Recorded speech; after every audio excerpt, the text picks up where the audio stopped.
Hello guys, আজকে আমি যাচ্ছি কলেজ স্ট্রিটে আমার কিছু বই খাতা আনতে। সাথে আমার এই ফ্রেন্ডকেও নিয়ে নিয়েছি, বাট ও কিন্তু আমার সাথে যাচ্ছে না, ও যাচ্ছে ওর কলেজে। বাট যাই হোক, দুজন মিলে বেশ ফ্রুটি খেতে খেতে গল্প করতে করতে যাচ্ছিলাম। বাট ফাইনালি আমার স্টেশন চলে আসে, ওকে টাটা বাই বাই বলে চলে যেতে হলো। আর এই যে কলেজ স্ট্রিটে চলে এসেছি, বাট এখানে এসে ওয়েদারের অবস্থা দেখে আমার তো মাথায় হাত।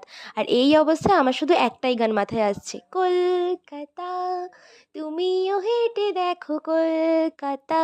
হ্যাঁ দেখো, এই এক হাঁটু জল পেরিয়ে হেঁটে যেতে কেমন লাগে দেখো, তখনই মজা বুঝবে। বাট এই দিকে আবার দেখো, সমস্ত ভালো ভালো বই টই সব ভেসে ভেসে চলে যাচ্ছে, দেখে এত খারাপ লাগছিল না। বাট কিছু করার নেই। তো চলো, ফাইনালি আমি আমার বই পেয়ে গেছি। আর এই যে এখন চলে এসেছি একটু পেট পুজো করতে। আমার অলওয়েজ ফেভারিট মোমো খেয়ে নিচ্ছি এখন। হ্যাঁ, মোমোর টেস্টটা কিন্তু দারুণ ছিল। তো বাড়ি ফেরার সময় এখানে একটু কুলফি দেখতে পেলাম, তো এই কুলফিটা দেখে খুব খেতে ইচ্ছা করলো, তো টুকুস করে নিয়ে নিলাম।